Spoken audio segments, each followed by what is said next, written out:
Lors de la dernière émission, je vous partageais gratuitement les Bucks -6 contre San Antonio. J'espère que vous en avez profité. Ce soir, on a 9 matchs au programme en NBA et on va décortiquer tout ça juste après l'intro.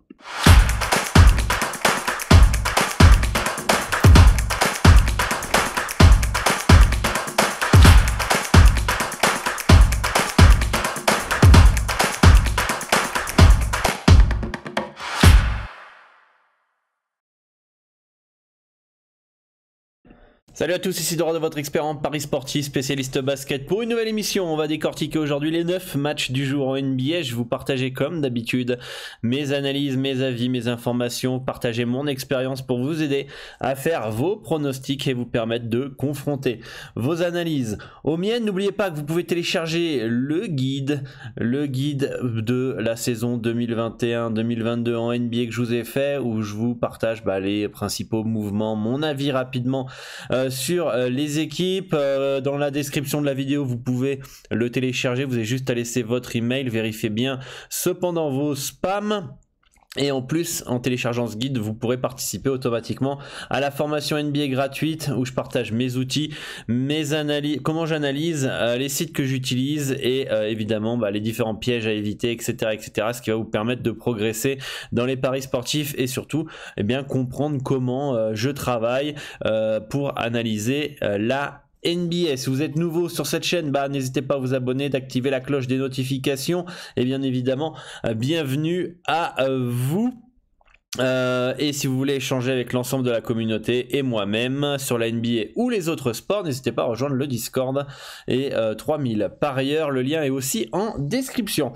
Voilà un petit peu pour cette introduction. Donc on a 9 matchs ce soir, une carte sympa mais piégeuse.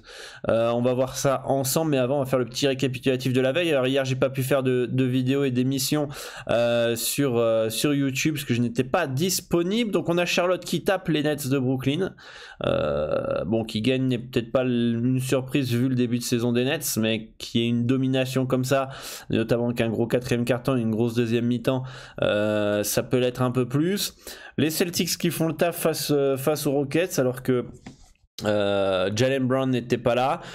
Le Magic qui prend sa revanche et s'impose face aux Knicks avec un gros quatrième quart-temps. Ça c'est petite surprise quand même, une bonne surprise même de les voir gagner. Alors je m'attendais pas à ce que les Knicks mettent une autre branlée. Par contre que Orlando gagne, là c'est un peu plus surprenant. Philadelphie qui tape le Thunder d'OKC qui cassait les couilles l'année dernière et cette année il fait absolument rien. Les Warriors qui s'en sortent du piège de Sacramento avec un bon quatrième quart-temps dans un match assez serré dans l'ensemble. D'ailleurs à 2 minutes de la fin il y avait encore que 4 points d'avance pour les Warriors, et les Lakers qui gagnent enfin à l'arrache face aux Grizzlies pour la première victoire des Lakers. Donc voilà un petit peu, dites-moi en commentaire ce que vous aviez joué hier et on va partir sur les analyses du jour avec le premier match qu'on va voir à l'écran. Je vais mettre ici la liste des matchs pour ne rien n'oublier, puisque de temps en temps pour réactualisation des cotes on a les bookmakers qui peuvent réajuster tout ça. Bon, on va faire dans un premier temps les Bucks face à Indiana, Milwaukee qui continue son petit road trip, les Pacers qui ont gagné leur premier match face à Miami, comme on l'avait dit la dernière fois à l'émission. On s'était dit oula attention, tout le monde va partir sur Miami avec le back-to-back, la prolongation, etc. Bon, quand tu as un petit peu d'expérience en NBA, tu sais que c'est un peu trop évident, donc il peut y avoir une potentielle surprise et une victoire d'Indiana, et ça a été le cas après prolongation, donc j'étais vraiment pas étonné. On a des Pacers qui malgré tout j'ai quand même du mal à les voir continuer sur cette lancée, dans le sens où ça défend pas quoi. Tant qu'il n'y a pas Levert et Warren, ça me semble compliqué de maintenir un style de niveau comme ça, un niveau de jeu comme ça, un style de jeu comme ça. Ce soir, ça reçoit le champion, les Milwaukee Bucks, qui s'était fait éclater face à Miami, on se souvient, qui a bien réagi à San Antonio.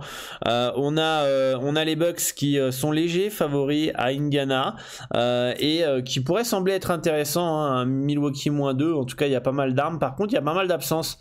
et notamment Jrue Holiday qui est très incertain pour ce soir, et on a Brook Lopez qui est pas là, donc ce serait deux absences de taille. Alors après, est-ce que ça voudrait dire que faut partir à fond sur Indiana et que les Bucks ont aucune chance de gagner à Indiana?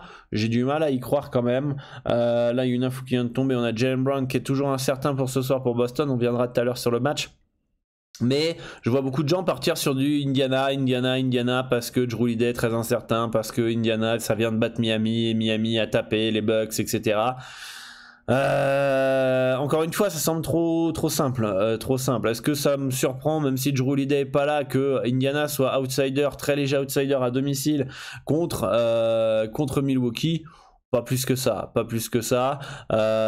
match très complexe par rapport à ça. Si Jrue Holiday est là, personnellement, les Bucks -2, moi ça me plaît vraiment. S'il est pas là, bon, c'est un no-bet quoi. C'est un no-bet pour ma part. Je pense que le H est plutôt bien placé.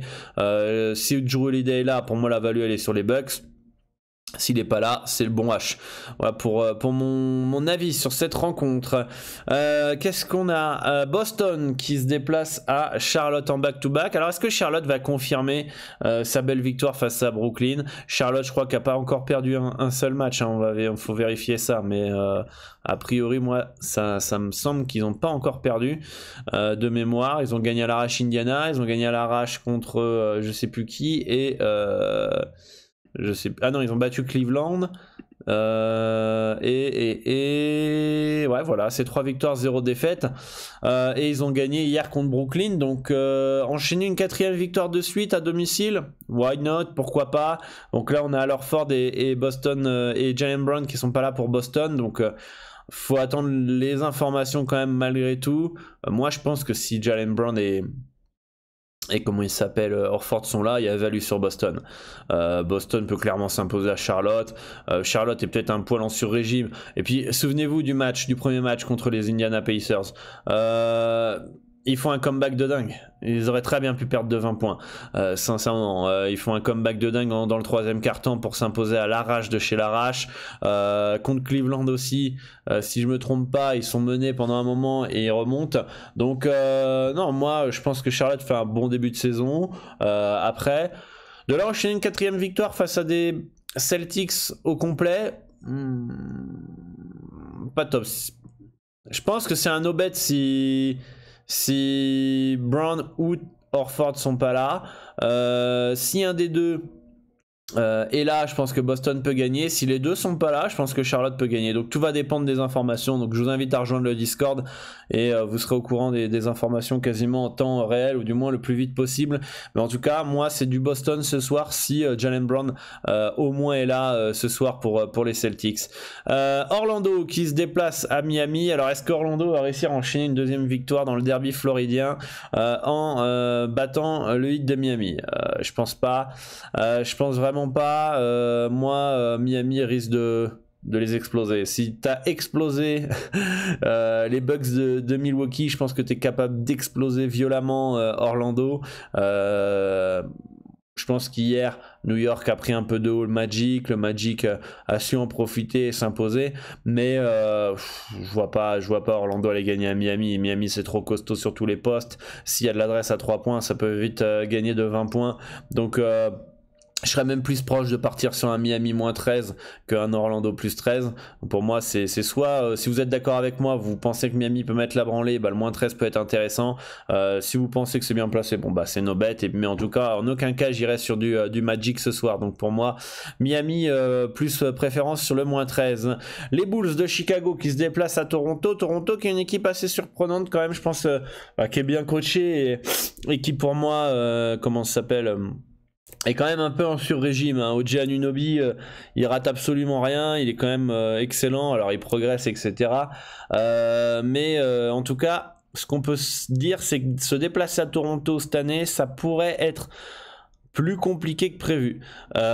Chicago se déplace en étant invaincu, je crois, à cette saison de mémoire. Ils ont battu les Pels, ils ont battu Détroit, ils ont rebattu Détroit. Ils n'ont pas eu un calendrier non plus hyper compliqué. Ce soir, ils pourraient faire sans Nikola Vucevic. Ça, c'est peut-être la potentielle mauvaise nouvelle pour Pour les Bulls de Chicago, il est malade, il est incertain pour cette rencontre.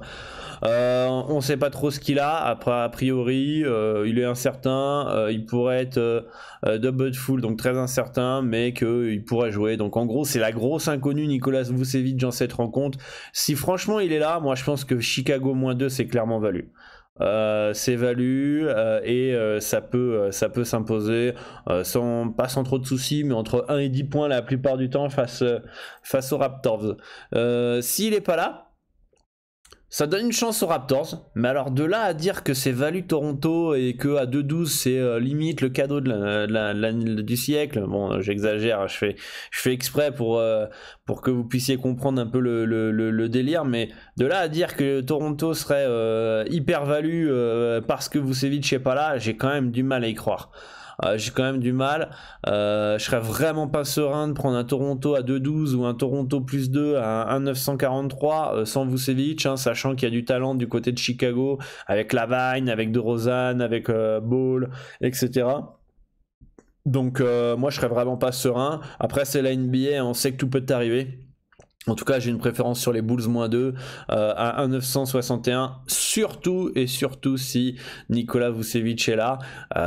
Ça me semble être un bon bet d'ailleurs. Si jamais il est absent, bon bah ça peut toujours se prendre, mais c'est sûr que la value est moindre sur Chicago. Donc voilà un petit peu pour cette rencontre. Là, il y a les infos qui tombent quelques-unes, donc du coup bah ça s'enlève et enfin, les codes s'enlèvent et se remettent. Donc là, qu'est-ce qu'on a maintenant? On a analysé Chicago, Charlotte, Boston, Indiana, Milwaukee, Orlando, Miami, Toronto, Chicago. Est-ce qu'on peut faire du Atlanta là? Est-ce qu'on a du Atlanta dans cette zone-là? Voilà, on a du Atlanta qui reçoit du Detroit Pistons. Pistons qui ont joué 2 fois Chicago, qui est une équipe qui est assez accrocheuse mine de rien, qui peut être accrocheuse si tu les prends de haut. Atlanta a beaucoup plus de talent évidemment, et après le faux pas à Cleveland, mais je pense que Cleveland est une équipe plus complète que celle de Détroit.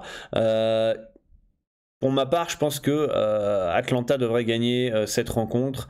Le problème des Hawks, je trouve, c'est que ça dépend pas mal de l'adresse extérieure, et quand l'adresse est là, ils peuvent mettre des branlées. Quand elle n'est pas là, c'est un peu plus compliqué.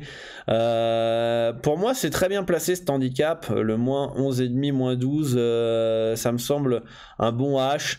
Je pense qu'il n'y a pas de value sur cette rencontre. Les Hawks sont nettement favoris, sont nettement plus forts. Et voilà, ça devrait gagner autour de 10 points, je pense. 10 points ou plus en fonction de leur sérieux.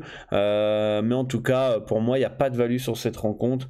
Ça me semble plutôt bien placé. Donc voilà pour cette rencontre entre Atlanta et Détroit. Je pense qu'il n'y a pas grand chose à dire à part qu'Atlanta devrait s'imposer et que le H me semble plutôt correctement bien placé.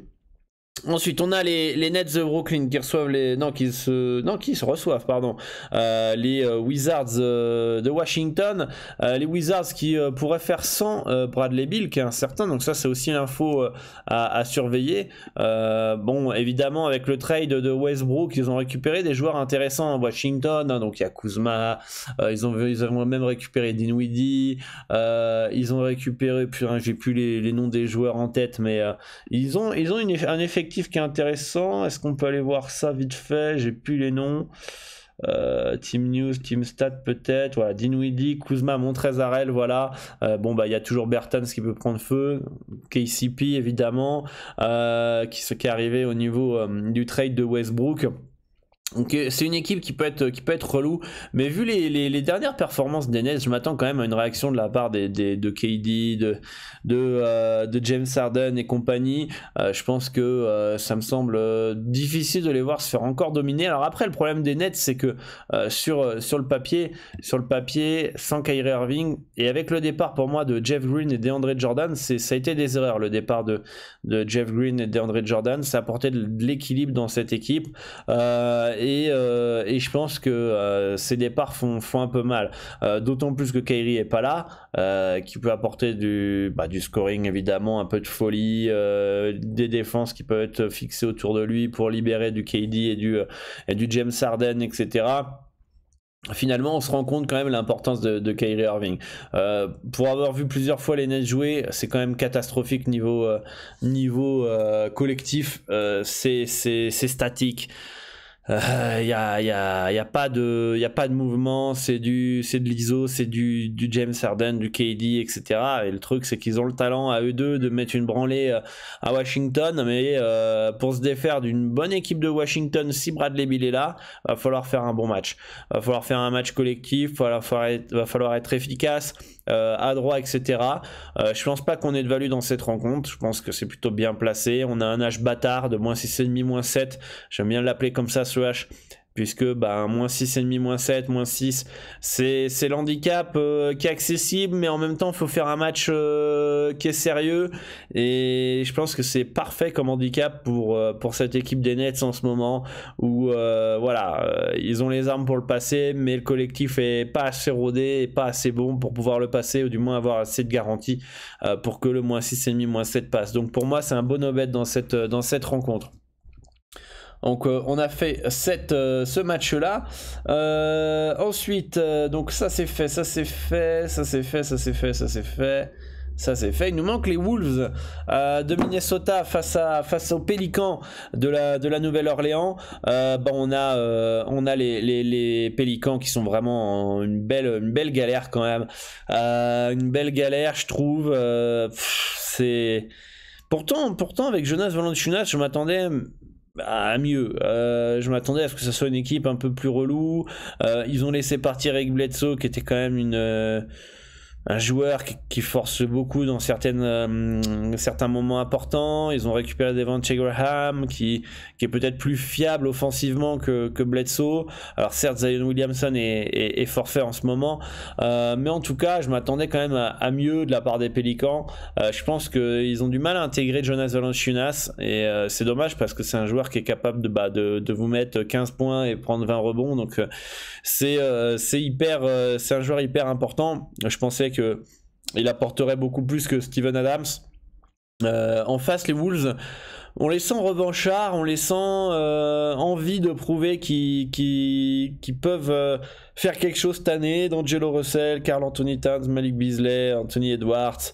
Ils ont une équipe avec du talent, même avec Patrick Beverley qui permet d'apporter de la hargne, etc., de la dureté. Les Wolves vont être casse-couilles. Est-ce qu'ils vont être plus fiables que l'année dernière?